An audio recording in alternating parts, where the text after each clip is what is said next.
What are you wearing? What's on your finger? The championship ring. The championship ring. That's huge. Yes. I've always believed, and my son is my witness. I say crazy things, but I'm like, no, I really believe it. God made that happen because He designed you to be where you're going to be. I mean, had you not gone through that, you wouldn't be where you're at. You wouldn't be tough enough. It's that motivation, it's that fire to the candle. It's a call from something greater, trying to lead with an example. All right, so what's going on, everybody? So on today's show, we have none other than Magally Tejada. What's going on, Magally? Hey, what's going on, Chris? So I'm glad you're on the show. I'm happy to be here. Thank you so much. I don't have too many women that come on the show, but when they do come on, they're special. They're killers, and you're right up there with the rest of them, those killers. Thank you. It's an honor. Thank you so much. I did actually see that. I went to your podcast and I'm like, majority are men. Yeah. You know, so thank you. So honestly, it's because like sometimes it's hard to find women that are doing like entrepreneur stuff. Mm-hmm. And I don't follow a lot of women because I'm married. Of course. So there's not a lot. I'm not like looking for women options because then it looks like I'm looking for a woman. Yes. You know what I mean? So I got to be real careful with that. Yeah, I understand. But you're taken. So there's none of that going on. Just kidding. Just kidding. So, serious note, Magally, we met probably maybe about 8 months or a year now. We met, right? Yes. Something like that. Summer. Yeah. Last summer. So, okay. Yeah, whatever it was. And I was just really impressed with you, your work ethic, who you were. You know, you're a single mom. Well, kind of. Well, hold on. What are you wearing? What's on your finger? The championship ring. Is that a championship ring? That's huge. Yes. Did someone propose to you? Yes. So you're no longer single? No. So all the guys are going to be looking at this. She's not single, guys. No, I'm not single. She's a killer and she's taken. So you're not going to be a single mom anymore. No, I'm not a single mom. You're going to be a family again. Yes. I don't consider myself a single mother. Yeah. I haven't. What do you consider yourself? A mother. Yeah. A soon-to-be wife. Soon-to-be wife. Yes. Yeah. And he's a great Not man. a girlfriend. He's yeah. This is the fun stuff. This is about the fun things about podcasts is we get to have fun and then we get to get in serious stuff, have fun. It doesn't have to be, nothing crazy. But no, yeah, I was really impressed with you, with your son. I mean, he carries himself so well, although he likes my daughter. He keeps messaging her. You're watching, bro. I'm watching you. Believe me, he's been checked. We have boundaries. Yes. Is he here? Where's he at? He's in town? He's on town? No, he's in school. Oh, yeah. He's playing basketball. So, but I mean, I was super impressed with you. Like my wife's a powerhouse. She's a powerful woman. And I seen that in you when we met you. And so I was like, I got to have you on the show. I got to be part of your guys' life. And so I'm super honored to have you here and be a part of your life. Thank you.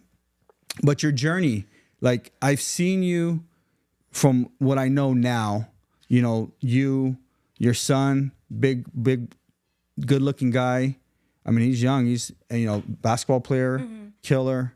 And obviously your fiancée, but you coming up, what was Magally like coming up? Where'd you grow up at and how'd that look? Because for me, like when you have these killer instincts and you're a fighter, for me personally, I look at people like what happened in their life because something makes us strong, not everybody, but most.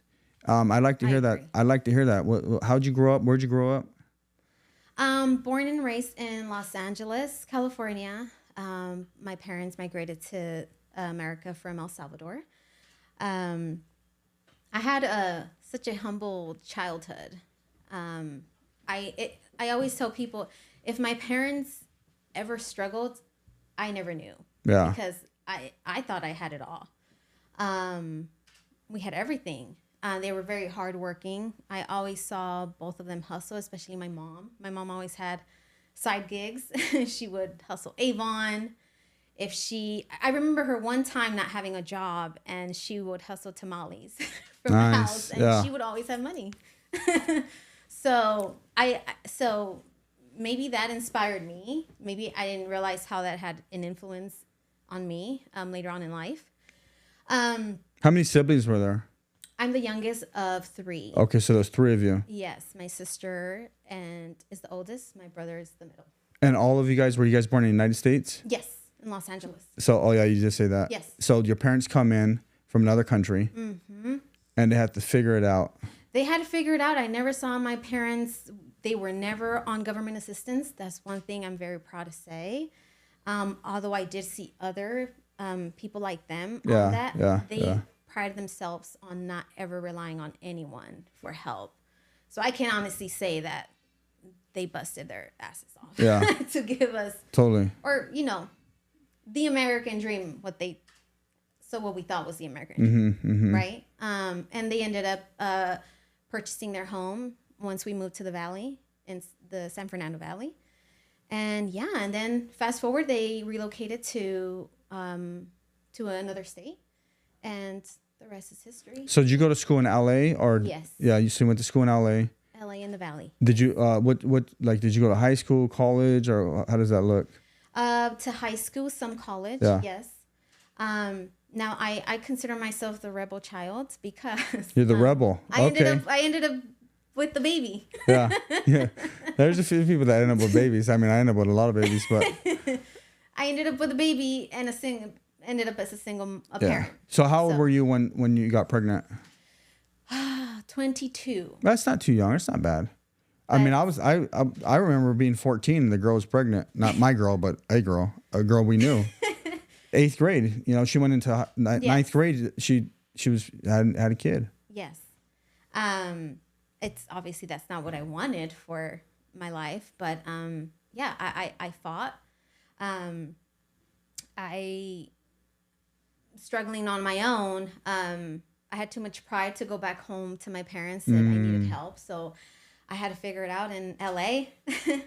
And my only mission was to not become another statistic. Yeah. Latina mom, single in Los Angeles on government assistance, which I did have for a little bit. But I just said to myself, I need a corporate job. I didn't want to just find a side job and jump, from job to job. So I did just that. I landed a decent job with benefits and that, so I no longer qualify for government assistance. Yeah. And the beautiful part about that is I fought to keep that job. So I was in that corporate job for 10 years. Okay. That's loyalty. Shows a lot of loyalty. Yes. I worked my way up the corporate ladder. I can honestly say that. I was very proud of that. But fast forward, it started to feel like a dead-end job. 10 years, right? Yeah. I still was living paycheck to paycheck, struggling. I mean, I'm a single parent in Los Angeles. Yeah. I didn't have time to get a side gig. So the pandemic happened, and that's what led me to entrepreneurship in the financial service industry. I think that, like, when I'm looking back at what you're saying is because there's this drive in you. And some people would say, like, people who grew up in good households, they don't have the same drive. But like I said, there's an event that usually happens, right? Yes. And in your event is you got pregnant, and now you have to fend for yourself and a baby. Yes. Right? But that fight is, like, God made that happen because he designed you to be where you're going to be. So, like, where you're at now is all because of where you were, right? Yes. I mean, had you not gone through that, you wouldn't be where you're at. You wouldn't be tough enough. I believe so because I see a lot of single moms.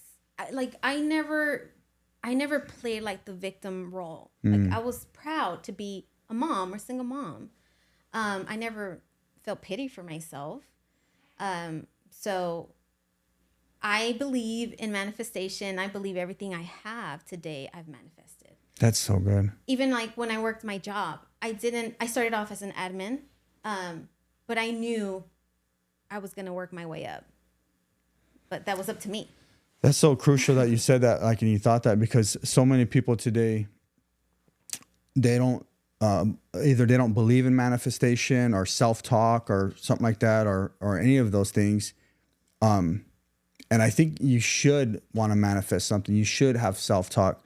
I mean, the Bible literally says, like, basically it says, and I could be saying it wrong, is everything you say that comes out of your mouth is a prayer. It is. And your prayer is like you're manifesting, like, God, please bring me this. God, please pay my bills. I don't pray like that, but Yeah. people do. They're trying to manifest their bills to be paid, right? And so if you, your self-talk of you looking at yourself and seeing like, I can have more, I can do more, I can be more.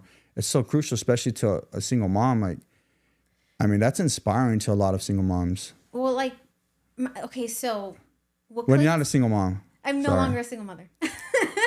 But what clicked in my head when I was working corporate, I paid attention to those in the company, in the office, who had been there for 20 years. They were content.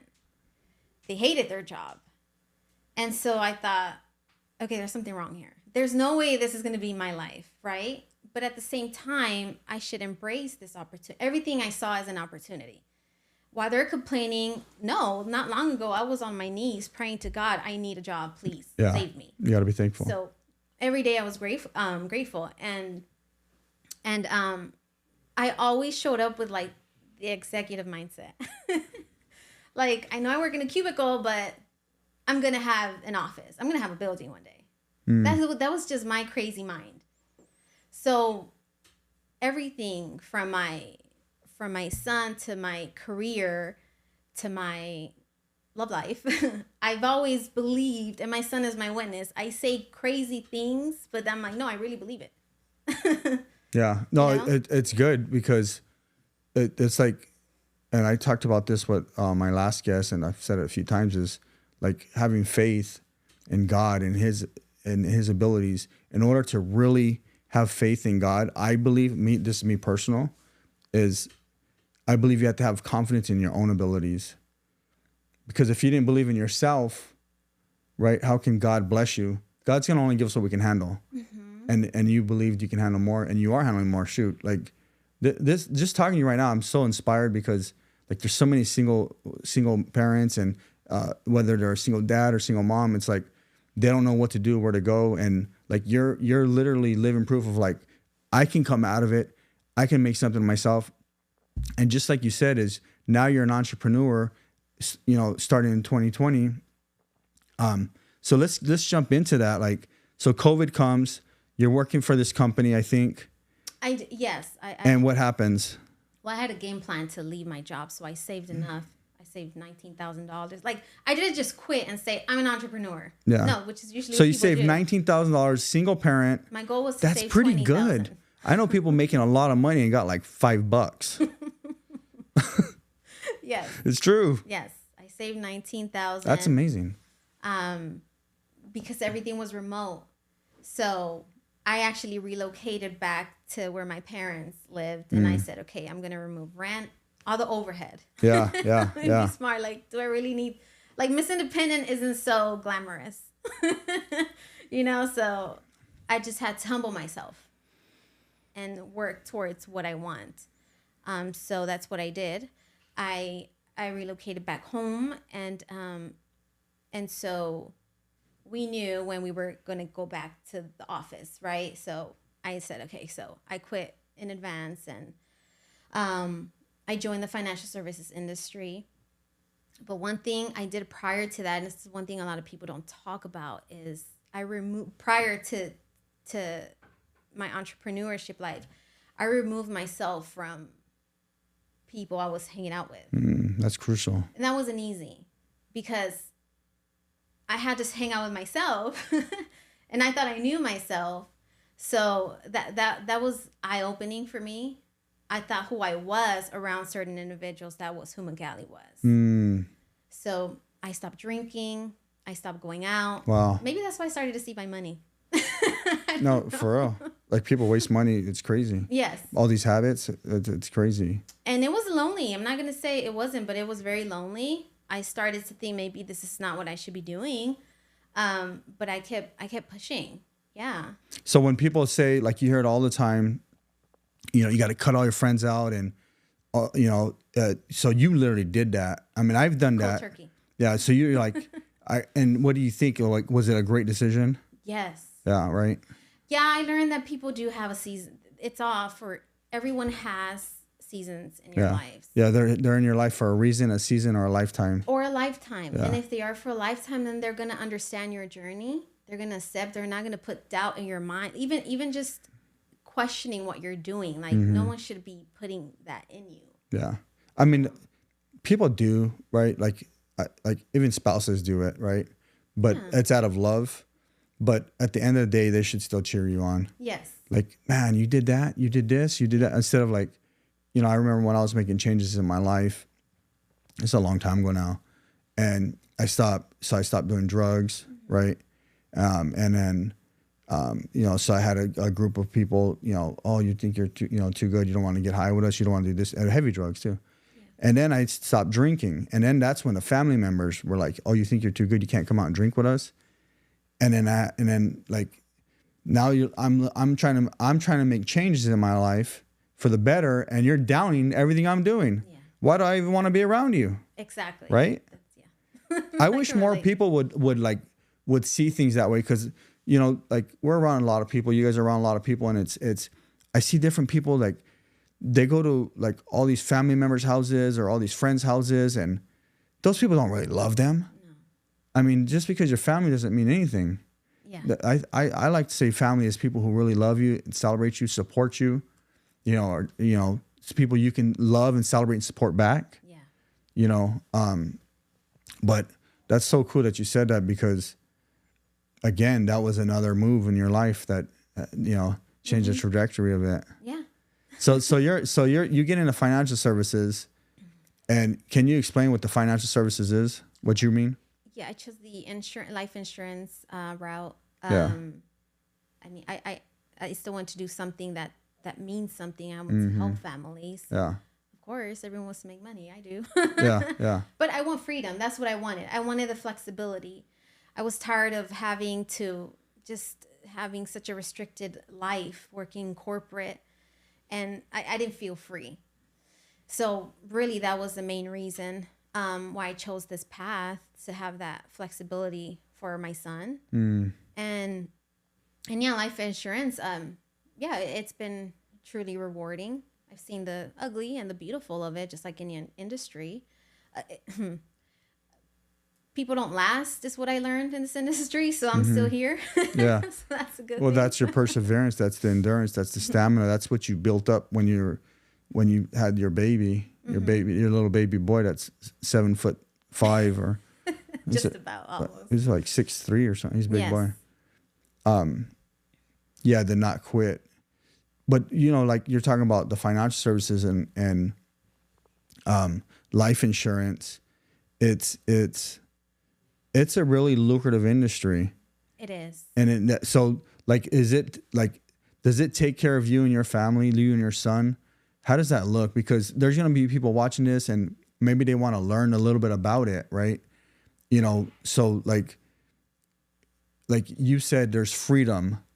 You want to make money, but you also wanted to help families. Yes. How does that look? Like, if just say someone's like, I'm looking at getting into the financial service, into life insurance. How does that look for them? If you're looking at it from a perspective just making money, it's not for you. If you're just chasing money and commission, this is not for you, because what happens is you're just chasing the money, and who gets hurt are the families you're serving. So you don't care what product you put them in. Yeah. And I've seen a lot of that. And also, if you're here to really learn the industry and understand and have patience, you can definitely learn the business side of the industry, which is the route that I took. Rather than just being, there's nothing wrong with being an agent, but I'm very curious. So I want to know the business side of it, which is the direction I took. But it does take, you have to be with the right people. Yeah. You have to be. You said like if you're not seasoned, you can put someone in a wrong product. Like that happened to me. And I think I told you, like, I bought a policy, a real expensive policy. And it was the complete wrong policy. So if you're going to buy a policy, guys, first of all, hit up Magally. Thank you. But if you don't, learn about the policy in advance, because if it's written wrong, I think I lost like 30 grand. Yeah. on the policy when I had to cancel it. Yeah. 30 grand. Yes. It's like trash. Yeah. And you ended up with instead of what, a term product instead? Temporary, but yeah. That's what you, I know, that's what you It's needed, crazy. So. It's crazy. And so I'm glad you said that, like, getting the right product. So you guys, like, your journey has kept going and going. And what are you looking at now? What are you into now? I don't think you're just some agent selling like policies or something. Like, you look too fancy. You look too nice. That ring's too big, Magally. That life is living. That's a luxury life. Like, I mean, if anybody's watching, we're like, I want that, you know. Honestly, in such short period of time I've been in the industry, it's learning that it's a very male-dominated industry. And speaking with I've met some powerful women in the industry, and they say, yeah, women are the minority. And so I'm like, oh, well, I'm very honored to be part of that small group. However, I believe that, no, I want to bring in more women. Yeah. More women who are, who want more. You're not just here to chase money. You actually want to be of service to people, and not just to the community, but for your family as well. Because I'm like a broken record to the people around me when I say this. I believe in how you do one thing is how you do everything. And that starts in your home. I agree too. How you are with your family. Like with my son, for example, last year was very challenging holding him accountable, but it's working. Yeah. You know, so I'm like, I cannot lead another person if I'm not holding my teenager accountable. Right? So committing to my word. So yes, I definitely want to, my mission is to work with more women. It is huge because, like you said, it's male dominated. Then I see, like, because it's real flashy right now, you know, the financial service industry, and I'll see like couples, you know, and it's really the guy doing the work and they put the woman up front, like she's doing it. Yeah. That's what it looks like. I don't know if I'm right or wrong. I don't want to bash anybody. You know, meeting a lot of couples in this industry, everyone's different, to be honest. Yeah. Everyone is different. The thing is that there's a lot.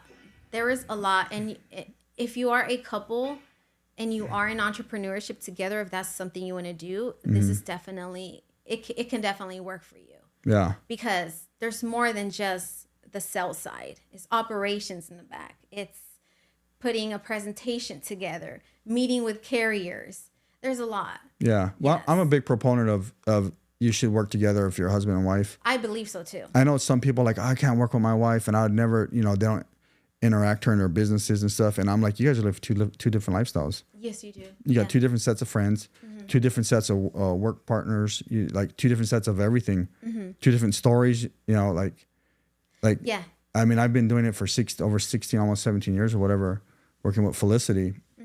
Her and I grew, you know, the business and everything we're doing, and the good, the bad, and the ugly. I would never change it. Right. Because, like, you know, like the worst thing to do or to be part of is in a relationship or a marriage, and one person is growing and the other one isn't. I don't want to know. That just doesn't even sound good, right? And it happens quite often. You know what I mean? So, yeah. But I think you're in the right spot with your new fiance with that big old ring. Man, I'm curious to see who this guy is. Yes, thank you so much. Right. I manifested that too. You're like, oh, I want this big old ring. It looks like a Super Bowl ring, but it's real. I manifested him. It's a true story. Really? Let's hear about it. Yes. And it's funny because this is why I say my son is my witness. Prior to meeting him, I was saying so many things as if they already existed. And so that's why he looks at me, my son, like, well, you're not playing around. 10 years ago, I was a single mother. I didn't have time to date. And so I really don't know what that life looks like, to be quite honest.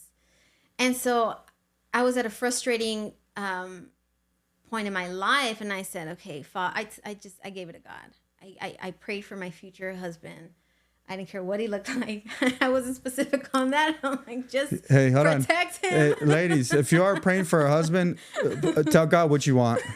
Be specific, right? He's going to give you some crazy looking dude, Not to say I'm like this handsome guy, but he's gonna give you some crazy dude with like 3 arms or something. So be specific. But Magally, what you got? I was very no, yeah. I prayed for his protection, his well-being. For your future husband. Yes. So you're like, I don't know who this guy's gonna be, but God protect him. Yeah. Oh wow, that's powerful. Yeah. So when I'm ready for him, and he's ready for me, you're gonna know. Only you know. And so I stopped worrying about men. Oh my God. For years. That wasn't a thing for me. Yeah. Mm-hmm.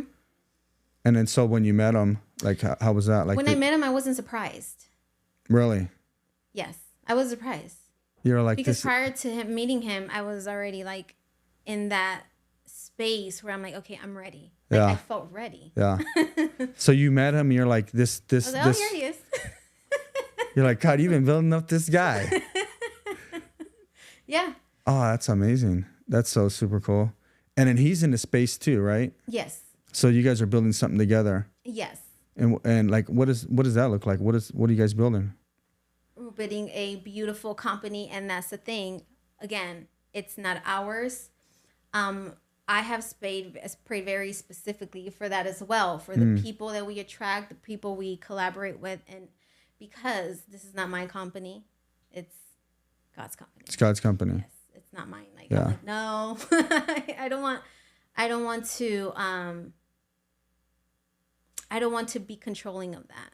Mm-hmm. Right? Mm-hmm. Just as like he's blessed me with what he wants for me, he's going to do the same thing for Logos Life Financial. Yeah, Logos Life Financial. Guys, Logos Life Financial. You need a financial policy, any kind. I have mine with them. Thank you. Anything, hit them up. We'll put their information, or you can contact me. But so like, it's so true what you said though. Is when you give it to God, like it takes the pressure off too. It does. Because when there is an issue, like, all right, God, this is yours. Tell me what to do. Show me what to do. Bring me the right person, please. Like, this is, I've been given, I've been tithing, I've been doing all these things. God, this is yours. And not only that, is it allows us to stay humble. Oh, yeah. Because you can't, like, it's easy to be like, my. I did this, my. And we all do it, right? Especially passionate people with confidence, I. But when it's God's, you can instantly, when you start to say my or I, be like, okay, God, thank you for everything you're giving me. Yes. Thank you for opening those doors you opened. Thank you for closing the doors you closed, right? Thank you for removing the people out of my life. Thank you for bringing the right man in my life. Talking to you. I don't got no man in my life. So Logos Financial. And what's the goal? Like you guys are just getting this going. Yes. It's a little, it's like heavy in the works. It's going to start rolling out, or it's rolling out. What does that look like? We started working intentionally on this last summer, and so we don't operate as an MLM. An MLM, they want everyone. So an MLM, like an ML, like multi-level marketing type, because some of them are like that, right? Correct. Yeah. And honestly, I've been through that. It works for some. There's nothing wrong with that. But for us personally, again, if you're not truly being mentored, it's the families that get affected. So we're about developing the entrepreneur, spirit individual, minded individual who wants to truly learn this industry, which means it doesn't move as fast, right? If you really want to build a business in finance, come to us. Yeah. If you just want to, sell, and not really be poured into. A lot of people don't have patience to be mentored. To be mentored, you have to do life with people. You have to get to know those individuals. But yes, we're about developing the individual to really understand the industry and build their own. I like that you're saying that, because it is a fast-paced game. And like, I know a few people selling policies, and they're literally taught just to sell. And it's kind of like how I got sold. Yeah. I didn't get sold. I bought the policy, but I wasn't educated enough. Education, yeah. And neither were they. Now they got paid. That individual got paid, a nice little, what do you call that, bonus? What do you call that? Commission? Yeah, commission. But I think like what you're saying and what you guys are doing is it's going to be crucial in the industry. It's going to be something refreshing to know, like, you're giving them the right policy, the person who's getting the policy, the people you're training on your team, you're going to teach them to sell the right policy. Yes. To put someone, it's like, you're not going to put, a race car driver in a car that goes 100 miles an hour, and you're not going to put a normal person in a race car. Mm-hmm. We got to know who they are, what they want, what their needs are, what their desires are, And I think it's crucial for everyone watching, like, you got to get a life insurance policy. You have to get it. You have to get a policy. You want to get, like, if you don't have a lot of money, keep it simple. I'm going to say term to keep it simple. You guys can sell them whatever you want to sell them. With living benefits, yes. Yes. We're all about living benefits. You have to have living benefits, because if you get sick, like I have a term, I have a few policies, and one of them is a term with living benefits. So if I get sick, I got these things. Yeah. So if you're watching, like, you need to get a policy, because, like, especially if you're in business or you're a parent, the last thing you want to do is something happens and there's no money. And there's no money. What's crazy is, like, we see, like, because we're talking about this policies and stuff, you see a lot of people that say pass away or something. We know a couple people right now that have passed away in the last 3 weeks, 2 people, and both of them are struggling. No policies. And so now you have families that are broke. They're trying to figure out who's paying for what. They got to do GoFundMes. They got to do car washes. They got to do, or dummy down the whole service. Yes. And it's like, all you had to do is get a policy. That's all you got to, you're right. But that's why we're here. That's why we're here. That's why you're here. This policy. That's why we're here. I'll tell you a story is, so we give policies to our employees. Oh, nice. So it's a $20,000 policy, and you get it. We pay it. The company pays it. And we've had 2 people that have passed and able to use the policy. Oh, wow. And both needed it. Yeah, a lot of businesses, that's also crucial too, to put in place for their employees. Yeah. Yeah. So what does the future look like for you guys? Grow. Grow? To grow and be intentional with everything. With Logos Life, yes, again, how we live our personal is how we do our business. So be intentional with everything, building effective relationships. And focusing, we're mainly focused on Arizona. Yeah. That's where we're based. And then branch out. Yes. That's so good. That's so good. So as we wrap up this, what is one good nugget you want to leave to that young entrepreneur, whether it's a man, a woman, just someone trying to grow, learn? Like, let's give them one nugget. Trust your intuition. I believe that's the Holy Spirit speaking. Yeah. From experience, that's every time I ignored my intuition, I knew, I'm like, darn, I should have listened. Yeah. So yeah. That's super crucial. So trust your intuition, guys. Quit second guessing your own abilities. God put that in you. You don't need to second guess it, right? And where can we follow you? Logos Life Financial on all social media platforms, and Magally Tejada Instagram. That's Magally Tejada _. It's been a pleasure to have you on. Likewise, Chris. Thank you. Everybody, don't forget to like, subscribe, and be blessed.